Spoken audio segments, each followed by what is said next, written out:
Welcome to Booked, the bookstore education podcast brought to you by the American Booksellers Association.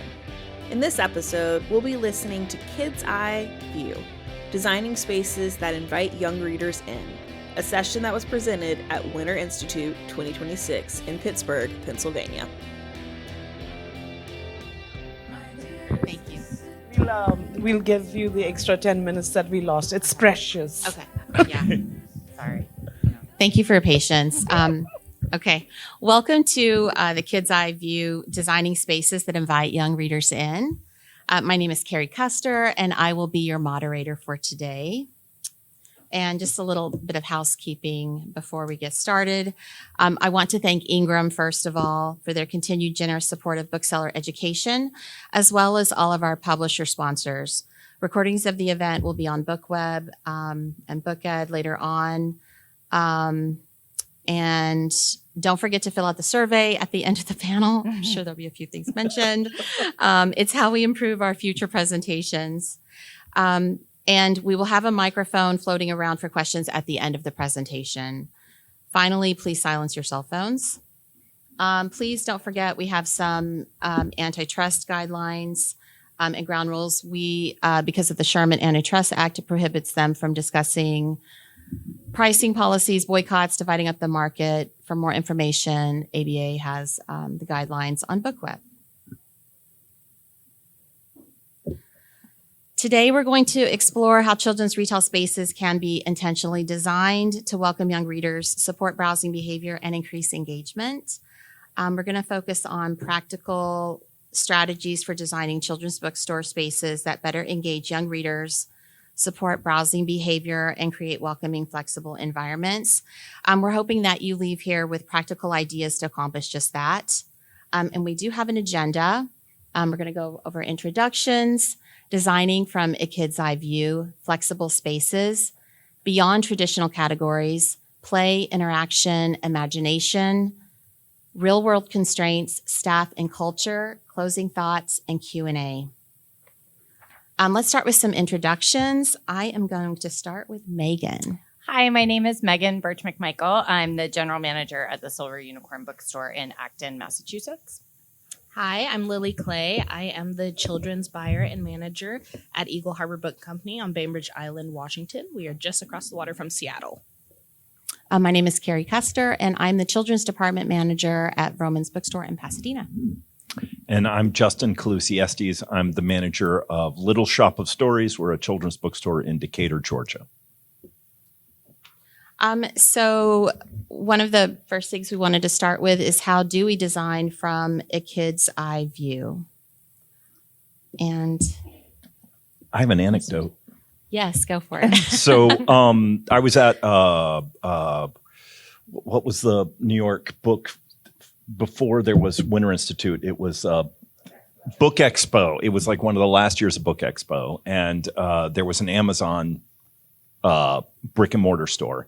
And I went in their kids section, all of the shelving was about here or higher. And at an end cap, there was a little chair that was about this far from the end of the bookcase, and sticking straight out was a little screen. And that was what they had for kids. And I thought, what kid is going to be interested in any of this? It was almost like it was a space constructed to make kids want to run away from the bookstore. And that's always stuck with me as sort of a model of what not to do. I don't know. In terms of just when we're talking about like how kids find the space and how they are invited into it. I think so. In our store, we have a very literal children's-sized door. I think you could see it on the first slide.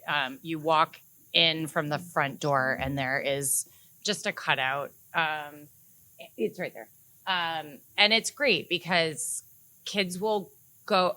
They'll run through it. They love going through the children's store. I try and decorate it for holidays with, twinkle lights and stuff. It's really just a special thing for them. We have more than more adults that try and go through it and hit their head because we've got a shelf. I have to tell people, please be careful. But and then it gives the kids, it's visually really cool, but I think it also gives the kids like an actual gateway to go into the reading space without their parents, because their parents shouldn't go through the kids' store, right? They should walk around.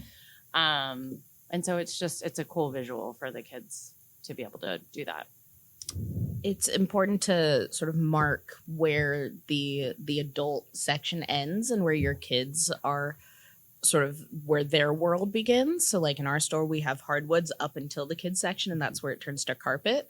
We also, depending on the season, we have a large tree that sort of goes across the top, that is sort of your entrance into your own sort of world. Can you guys talk about a change you made to your children's layout that improved how kids and families move through the store?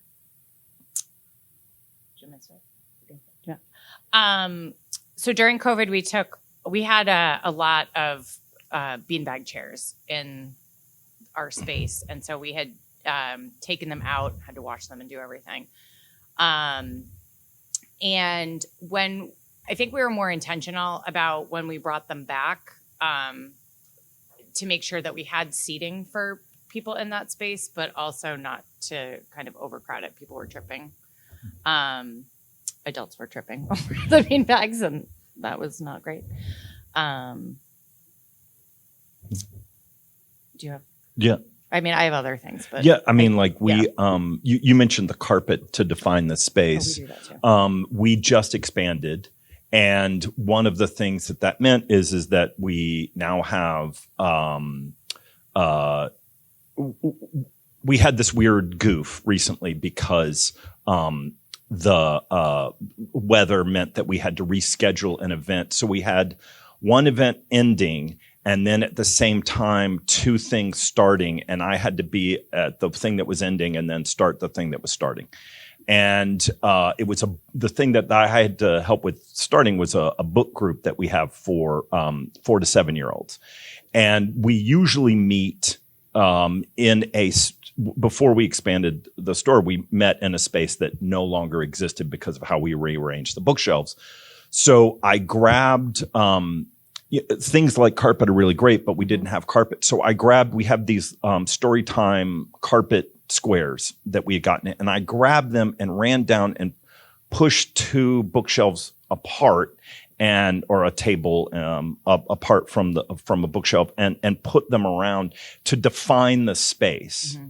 So that kids knew that they could come. And even though it was in the middle of everything, adults walk around it, they avoid it, and kids are invited into it, especially if you as an adult sit in it. So it doesn't have to be like a permanent thing in terms of fixtures or like carpeting.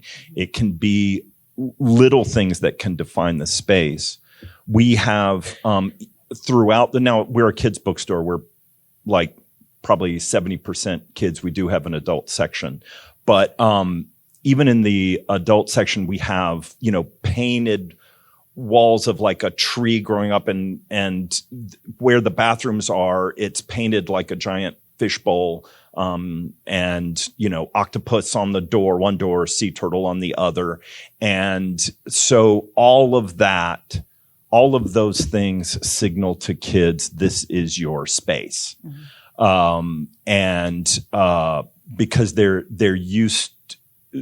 very keyed into the signals that tell them where they belong and where they're allowed to play. And so the more things like you can use, like painting a space or little carpet or that kind of thing, the more that they will invite it to do that.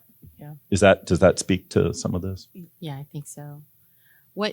Should we talk about young adult or middle grade? Because I think one of us has talked about spaces that were, not totally tucked away, but giving them some space where they feel like they aren't out in the open. Yeah, so we have our YA section sort of almost around the corner outside of the kids section. So they don't feel like they're with all the baby books, and they have their own sort of space. But the other part is that we have our shelving, so the fixtures themselves set in a way that they then feel sort of tucked and protected, because, you know, teenagers don't always want everybody's eyes on them, especially some of our like queer and BIPOC kids who are trying to figure themselves out. They don't want everyone to see what they're reading and what they're going to pick. And so if they can have a little bit of a space that feels protected and that not everyone is going to see them, that the adults aren't always going to find them, then they can feel more comfortable like having the time to really look and go through the books. Yeah, we do the same. So that picture is actually our store as well. That's our middle grade section, the start of our middle grade section, which is kind of in a corner. Then it's picture books and board books. And then around on the far wall is where our young adults are, facing our kids' graphic novels. That is where I will find the most kids kind of being quiet and reading books and looking. And it's important to have that space for them too, because obviously like we've got bright rugs, we've got beanbag chairs, we've got little pieces of furniture. That's like a family space that people are in the store, but then it is important to have the older kids be able to also have kind of their space as well. And then all the adult books are on the other side of the store. How has your children's area evolved and changed over the years? Anybody? Do you want me to? Okay. Our children's area has constantly been changing. We have, and I swear we'll come back from Winter Institute and be like, what do we want to change? What are we going to move? We got to the point where we moved all of our kids' graphic novels is one of our biggest kids sections now. We do a big festival every May that's just kids' graphic novels. So we've definitely expanded in that section. Board books used to be in a different section. I moved them so that they were not. Anyway, I moved them so they were more accessible to the kids. It really starts like board books are here, and then it kind of goes out. So picture books, it's as they kind of grow. So the kids are kind of. I like to think of it as they're always kind of next to what their next jump is going to be. So it's easy for them to kind of move into that. And so we've done that. We've replaced the carpet a couple of different times. Casey, our events manager, is also a picture book author. And for her launch event, she brought in these great little colorful flags, and we never took them down. Like it's such a nice little decoration in the area. That's a big thing. Like 'cause leaving up, if you do decoration for something fun, and just leave them up. I mean, we've had these like little cootie catcher cubes. You take cootie catchers and you glue them back to back to back to back, right? So and we had them on a string for some like fancy story time or something. That was over a decade ago, and they're still up, and people still look at them and are like, "This is so fun." Oh, I think the other thing that we do, we don't take advantage of our illustrators that come in, but when they come in and they're doing drawings and stuff, they'll often do one for the store, and like we decorate all over the store with just these like whiteboard, or the whatever the tear off sheets are, and it's just between that and like the whatever the publishers send, like we really do try and sort of decorate in that space just to really make sure the kids like that. So this is our board book section that you're looking at with Miss Rachel and the end cap. And behind it is actually where my desk is. So my desk is out on the floor. But it's a little bit hard to see, but I have all of the pictures and the sign prints and posters and thank you cards and whatnot as sort of a collage just backing my entire desk area. So it is bright, it's colorful. I have people coming up to me all day being like, do you have the book that's right behind your head? It works. The other thing is don't be afraid to move things. Right. I move sections all the time. And my rule of thumb is I move it and then I track the sales for 6 months and see what has worked, what hasn't. Sometimes it didn't work, I move it back. Sometimes it has worked wonders and that's going to be where it lives. If you have the ability, I would recommend finding someone in your community that is like a merchandiser by trade, to just do a walkthrough of your entire store and like say like, oh, this is where the best lighting is. This is what people look at immediately when they walk through your door. We were really lucky to have someone from Nordstrom come through, and they took such extensive notes of like, this is where your best like end caps are. So you should put your best sellers here. This is where you probably need better lighting. This is where I would turn your fixture just to face a different direction. So if you have the ability to find someone like that in your community, I would highly recommend it. That's a great idea. Let's see. We were talking about, changes. So we try and we categorize by age. So we have a board books, picture books, emerging readers, on up. And before we expanded, we had everything going clockwise through the store. And we really struggled when we arranged to have it go, sort of still have that same progression.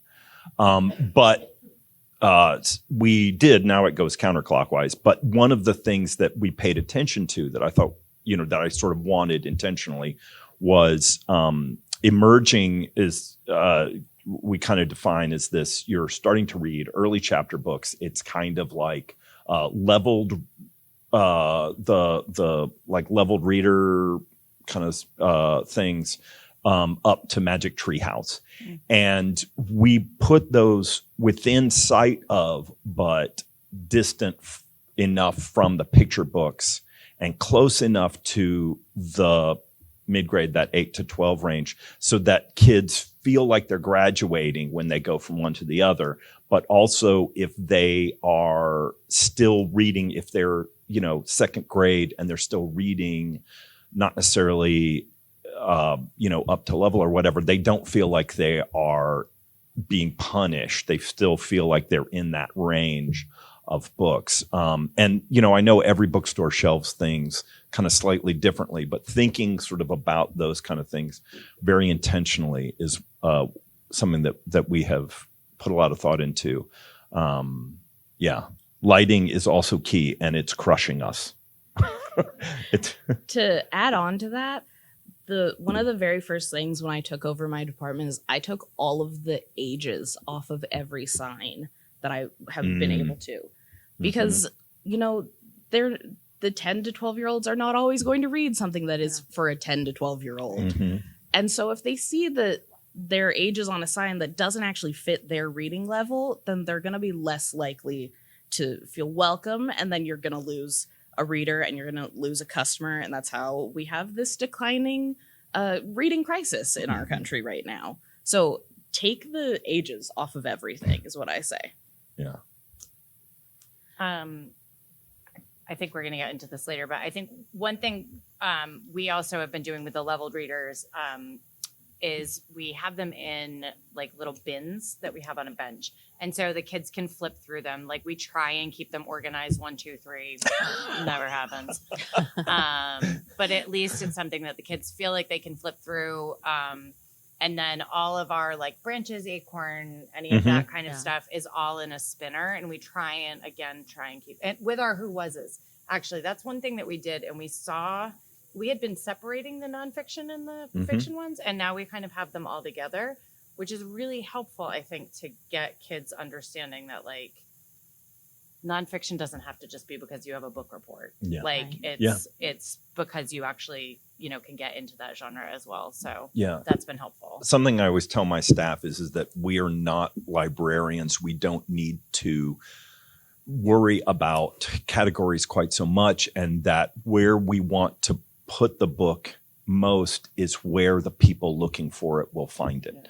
So, not that you don't have categories or anything like that, but still, like when I've noticed that my staff, we can get into sometimes in the weeds about like where something goes. And The most important thing is that if somebody's looking for a book like that, that it'll be somewhere that they will find it. Yeah. The other thing about, sorry, no, you're good. No, as a former librarian, you're making my eye twitch, but I totally, I totally agree with you. I absolutely agree with you because we want the customer to be able to find it. But you're already like on to the next thing, which was what we're talking about with traditional categories. And that is, what are the ways you've organized your children's area that encourages the most browsing and discovery, which is, I mean, that's paramount because the child is our customer and they are the reader and they're going to be the future customer of the adult independent bookstore or the general bookstore if we're in a general bookstore. So I know Megan, you spoke to that.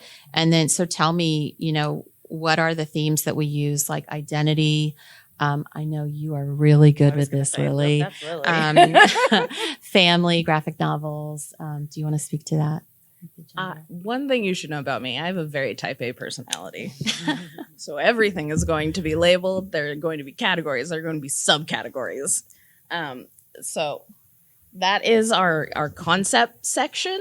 I have a wall of concept books, and then I have every shelf, or sometimes a half shelf, broken up into categories beyond that. So in concept, we have families. We have feelings, which includes sort of like big feelings, grief, all of that. Families are like if you have a new sibling coming, if you have, if there's adoption, if you have a sort of non-traditional family style. The other one I have bodies and consent is together. And then there is independence. So like shoe or books that are about tying your shoe, or for the middle grade kid of like how to deal with a bully and just sort of growing up like that. And then I also have sort of like your queer books or your BIPOC books that specifically deal with that and like going through changes of your life. And you had mentioned that you do this as you're purchasing the book. Yes. Correct? With Book Manager? Yeah. So when I'm going through my front list, I will put in the notes, and then when I export my order, it will automatically download into Book Manager. And then as every month, I do a report of what I have coming out that month, and then go through that list and put them into tag lists on Book Manager of like, this is for specific holidays. This is like disability representation. This is queer representation. This is for all of the different heritage months. This is just like books on grief. I had a mom come in recently who her husband had recently died, and her toddlers didn't understand how to deal with the loss of their dad. And so she was like, do you just have a section on grief? And I said, I have a whole list that I can give you. Yeah, we call it conversations. When I first started at Little Shop, it was called Issues, and we really looked for a different way to talk about it. And the thing that I look for in terms of clarity about what goes there versus, because we similarly have various broken down sections within there, but versus just picture books that would go with the regular picture books, is it a book that is intended to talk about the subject versus it is a story that includes the subject? Because, is it the parent coming in looking for a book to help them process grief with their child, or divorce, or bullying, or learning to potty, or, versus books that may have that subject? Because we, like what you were saying about the leveled readers and those early chapter books, we did that with picture books, where we decided not to separate out nonfiction and fiction, because that's just really tough, because there's, and there's so many wonderful picture books that will get missed if they're not just, all together.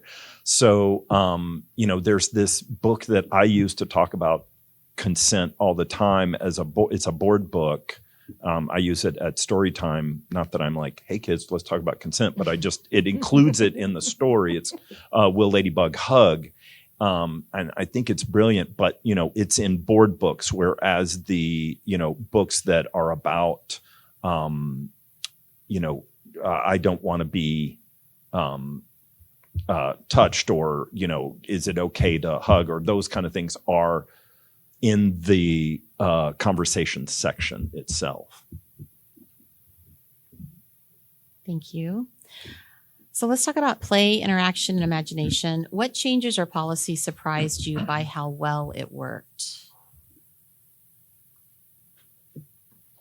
I'm always afraid to jump in first because I feel like I talk No, too no, much. right. No, You have that typewriter. I have a what? You have the typewriter Oh, idea that we love, like with Olivetti. And, yes. yeah. So the author of Olivetti is close to us, and she collects typewriters, and she gave us one that has, and I think there may be a picture of it somewhere, maybe late in the thing. Yeah. So kids have never seen a typewriter, and we just had it out, and they could type things on it. And, we would keep our eye on what people typed, and it wasn't anything, bad. If any kid was like, F-U-C-K, like it's funny, and you leave it there for 2 seconds, and then you take it out. But, or 6767767. But it became something that could interact with. And if parents are like, oh, don't touch, we're like, no, that is for touching. Like that is for you to play. There's also a picture when we were expanding, we had to move, we had to pull bookcases off the wall that was going to get knocked down. And we invited everybody to come and draw on the wall. And we just had buckets of crayons. And so there's a picture of a little girl up on a bench, drawing. And so I also invite my staff to be playful, because adults being silly is another signal to kids that they can play. If there's a kid who seems to be upset, I have a staff member who always pull out these little bean bags and juggle, and we want to invite play. There are little things you don't want anybody to trip on, and kids will run. And I discourage my staff from yelling, "Walk, please," and instead try and engage the kid directly and just say "Hey, watch out. We don't want you to trip. Please don't run." I think there are differences like that say, this space is your space. You are valid. You are the important person here. Sorry to get on my soapbox. No, I apologize. You can always sort of just have baskets of things for kids to play with while their parents are shopping. We had a school donate some really nice wood blocks that just sit in a basket on the floor. I also want to shout out Spark Books, which is here in Pittsburgh. They have an amazing sort of sensory table. They have a Montessori arch with lots of toys and dress-up clothes for when they have their families in the store and the parents are looking, and the kid doesn't want to sit there and look all the time. They want to play. And so give them that opportunity. I think too, I recognize that we are all businesses, and we don't like the idea that kids are going to paw through books and they're going to damage them can stress us out.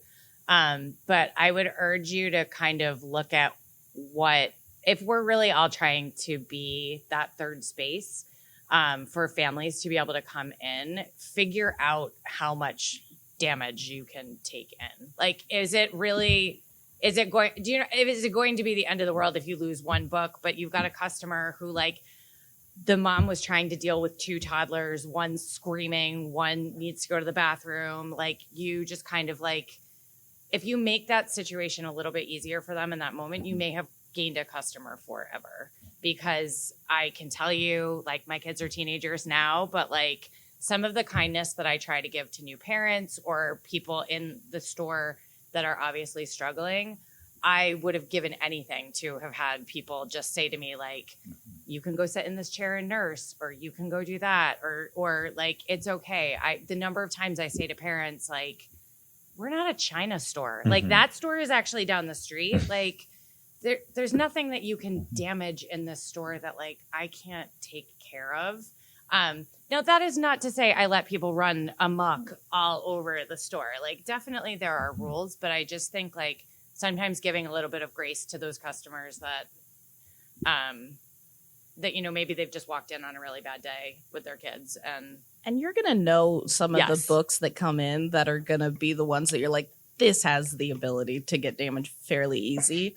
I am saying that we had a mass casualty event recently where a ton of the Lego books Yeah. got fully destroyed, and I just had characters on the floor, and the mom felt so bad, and I was like, don't even worry about it. It happens more than you would think. Yeah. And as long as you make them feel like it's okay, then they're gonna come back. Yeah. But the other thing is, talk to your reps. I'm very honest when I'm going through my lists of like, is this sturdy? Right. Will it survive? Right. Because if it won't, I'm not going to bring it in. I had someone ask me just the other day, like, do I have sort of like a sample copy?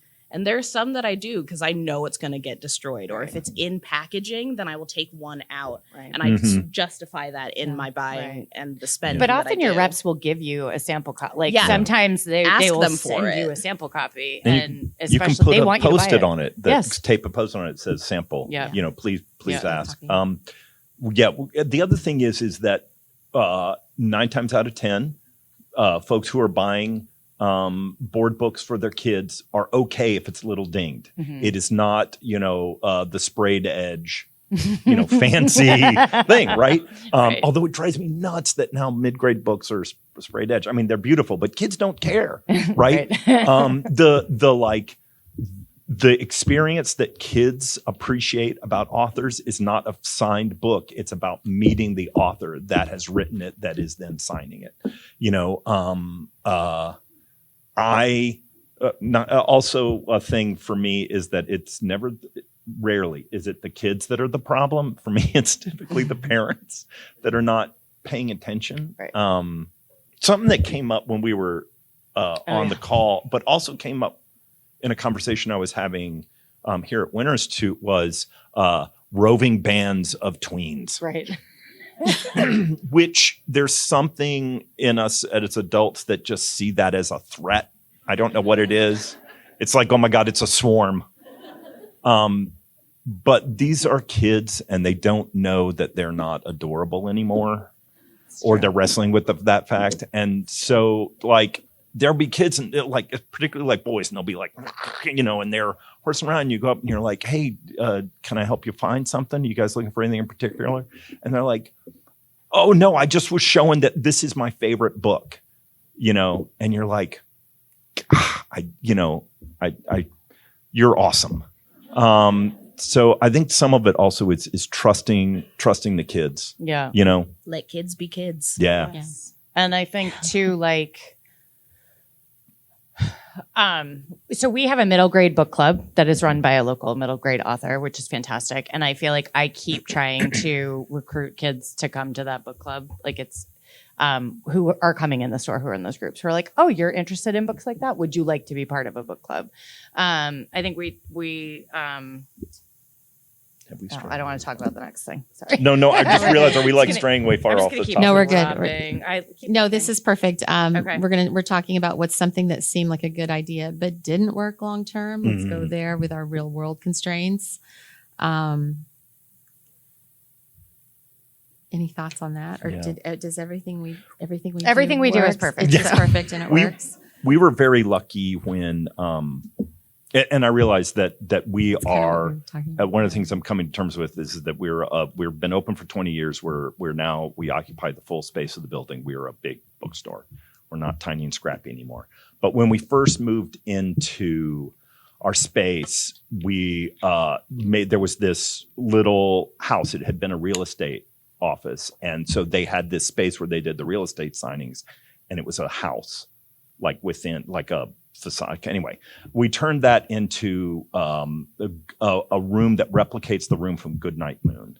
And we put in a train table. And you, speaking of like amazing things, you'd be surprised at how many people want to get rid of their train stuff. So there are ways which you don't have to spend a lot to get some of these like physical things that kids can manipulate and play with and feel like it's their space. Anyway, but we also had a tunnel, and the tunnel went to a brick wall, which we have since changed. But at the time, and it was awesome at the time, was platform 9 3/4. And that was not the mistake. The mistake was that the artist who did it did these amazing swinging doors that when they were closed were completely flush. And it looked like it was a complete brick wall. And then kids would go through and they would vanish into the brick wall. And it was magic, except for those swinging doors broke. And then we tried to replace the swinging doors, and we tried to keep that up. And it was a lot of effort and work. And finally, we just took away the doors, and it's a little hallway, and kids still love it. And they don't need it to be, it doesn't need to be high maintenance. So that was one of the things that we both realized didn't work, and realized it was okay if it wasn't complicated. Oh. What does your kids section tell young readers about who belongs in your store? Everybody. So I don't do the buying, but I know that Paul, the owner, our entire thing is I want there to be a book for everyone. Like, I want every person to be able to come in and find something. I want my booksellers to be able to recommend something to somebody who walks through that door.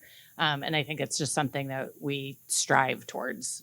It's kind of the general ethos of the store. And so our kids section definitely reflects that as well. Because, you want to make sure that every kid, if the youngest person feels welcome, then that's starting. I want everybody to feel welcome. Yes. That includes the adults. So not necessarily my young readers, because I feel like I do a pretty good job of making them feel welcome. But I want the adults to feel welcome. I want my staff to feel welcome. And that is not always the easiest thing, because sometimes the adults think that they might be too good for kids' books, or they have a fear of walking back into that section because they're out of their depth. So I have made it my life's mission, I would say, to make sure that every bookseller is a kid's bookseller. I make every new staff member do a scavenger hunt in the kids section. It is a 2-page document in which I give real life examples of things customers have asked me. And I'm like, go find a book. God, give me 3 options of what you would recommend to this person. I then have them write me shelf talkers that I can put out. So I'm like, so then I heard it once called a back pocket book list, so that whenever someone comes in, they at least have something they can recommend. And I would actually recommend that for your whole store, is pick sections that you are not comfortable with and have one recommendation that you can give somebody. But I have my copy of my scavenger hunt if anyone wants to see it. But it doesn't always do the job, but it makes it so people sort of feel comfortable at least asking me questions as well of, this scenario, I have no idea what to start. Where would you recommend? And then I can sort of walk them through the section as well. I always tell staff that when they start, that they're going to be bad at this job for at least a year, and that's okay. And when somebody comes up with a question that stumps them and they come to me and the staff member starts to walk away because I'm handling the customer, I'm like, no, I don't care how busy it is.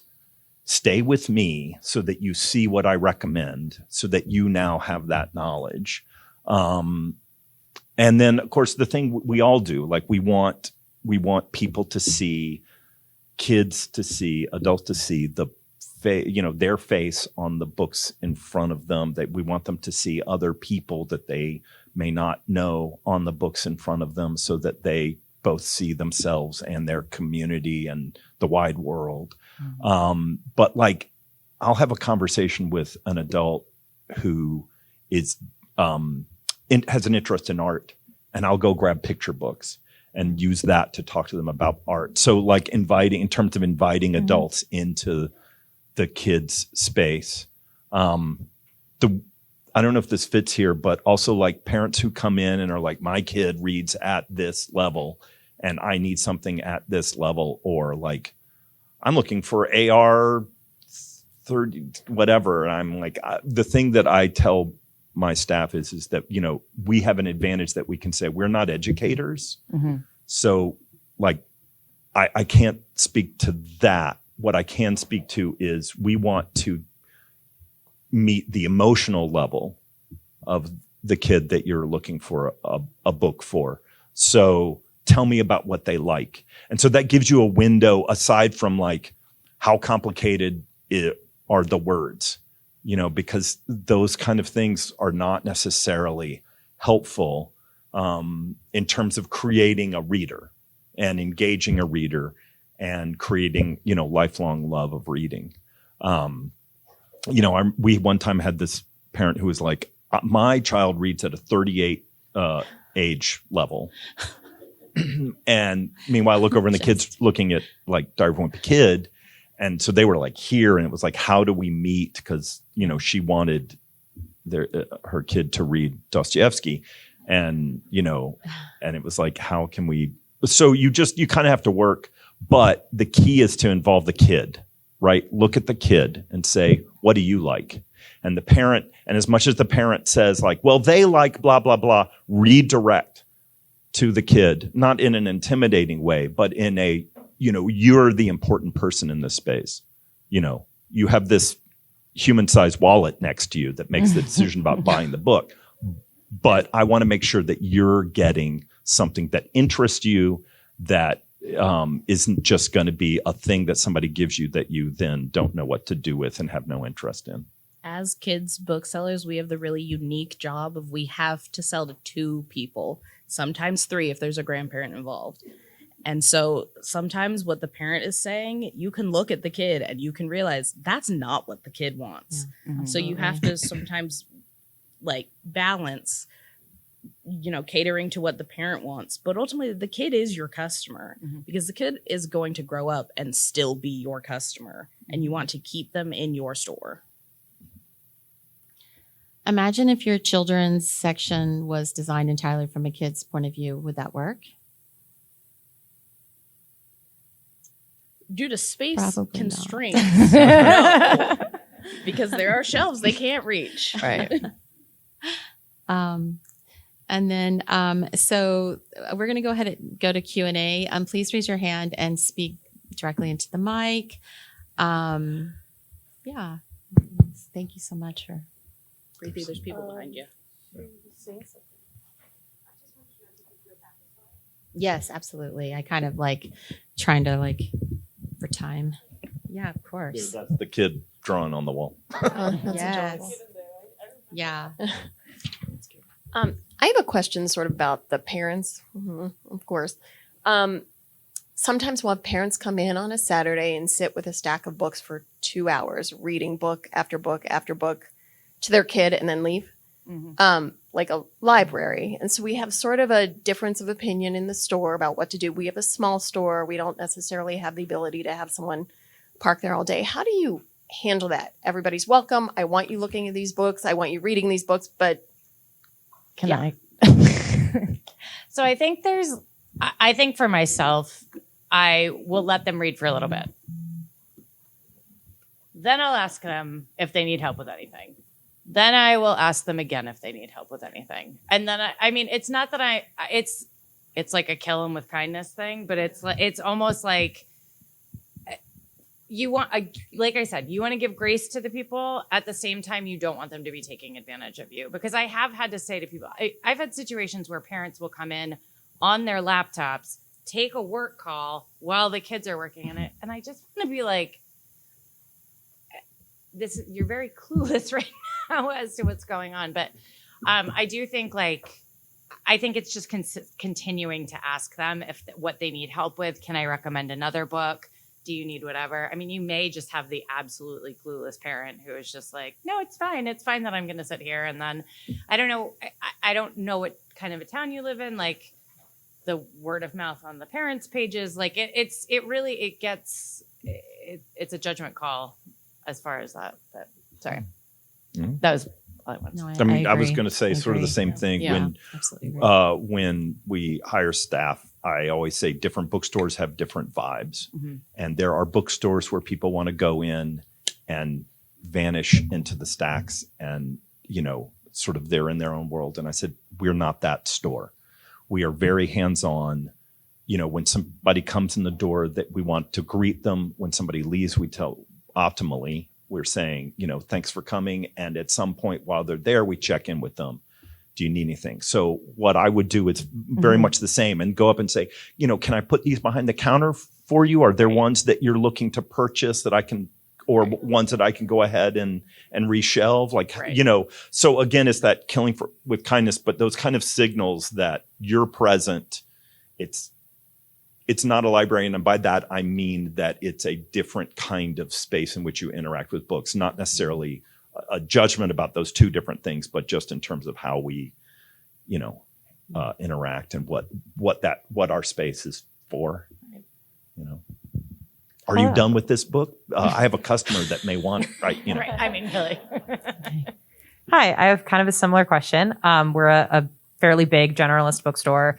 We've got a lot of breakable sideline items, and we've got new owners as of about 2 years ago, and they are very interested in revamping our children's section and making it really a welcoming, inviting place. But we have had issues where parents will sit down in a chair and let their kids kind of roam around, like young kids. And so I just wanted to ask, how you balance, wanting it to be an inviting, playful, imaginative space while also making it clear that, we are neither a playground nor a preschool, and those kids should be supervised. I think you can maybe do that with some creative signage. Seriously. I mean, because I think, to me, as a parent, if I saw that, I not keep an eye on your kid, but reminder, things are breakable, or, we have a policy that you have to pay for 50% of what you break, or whatever. I think if you create a kid space, though, that is really for the kids, and you keep the breakable sideline separate, that's where they're going to gravitate to. The kids are not going to want to be in the other section, but if you have a space that really feels like their own, if you put, furniture in it, if you have a carpet, if you have, books that they can go through, if you have a train table, if you have room for all of that, then I think they won't just by necessity go to that other place. We, with our plush, that's the big thing for us. We put it all out of the reach of kids, and we have signs that say something like, our lovable friends, I can't remember exactly what it is, but it's kind of a gentle, humorous way of saying, don't just hand it to your kid. And then if we do see somebody who's done like this, and then the kid is chewing on it or something, I say, I usually will touch base with the parent and just say hey, do you want me to put that behind the counter for when you come to check out? And then they go what?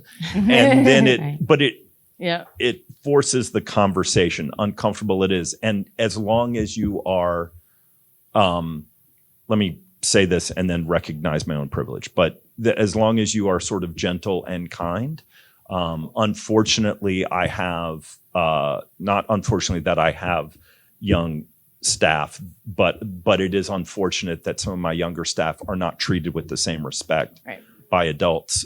So that's another thing, is that I always say, if you need me to, I can step in and have that conversation. We did have a parent who's was letting her kid just run around and broke a thing, and it wasn't cheap. And it was because they weren't paying attention. And when I brought it to their attention, she turned to her kid, unfortunately, and said, did you do this? And of course the kid is like, no. And then they're like, see, my kid said no. And I was like, well, we have cameras. We can review them. I said, I'm sorry, but like you can pay. I mean, I can't remember how I worked it out, but it was basically like, it can either be like, this is it. And I have to ask you to leave, or you can pay for the item. I can give you a discount. Like, it was an uncomfortable conversation, but it was as gentle and as kind as I could make it. Okay, we have time for one more question, but we will be here after the panel. So Just real quick, there was a line on one of the slides that said play that deepens connection to books. Do you have any quick examples of what kind of play that would be, like specifically, that could deepen that connection?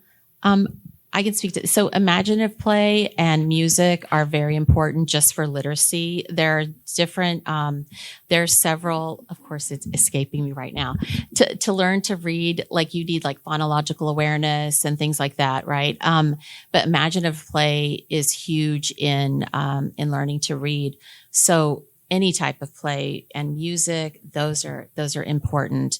And, of course, just my personal preference, I like anything that's not branded, anything that's like generic and but it can be anything that sparks their imagination.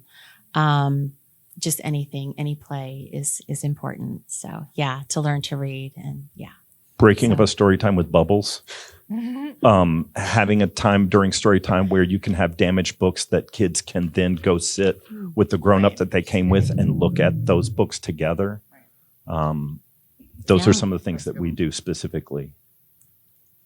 Thank you so much for your patience at the beginning of the session. Please don't forget to fill out the survey and have a great time tonight at the author reception. Thank you. Thank you for listening to Booked, the bookstore education podcast brought to you by the American Booksellers Association. Don't forget to subscribe to the show on your favorite podcast app. Additional educational resources can always be found on the ABA site at www.bookweb.org. Happy reading!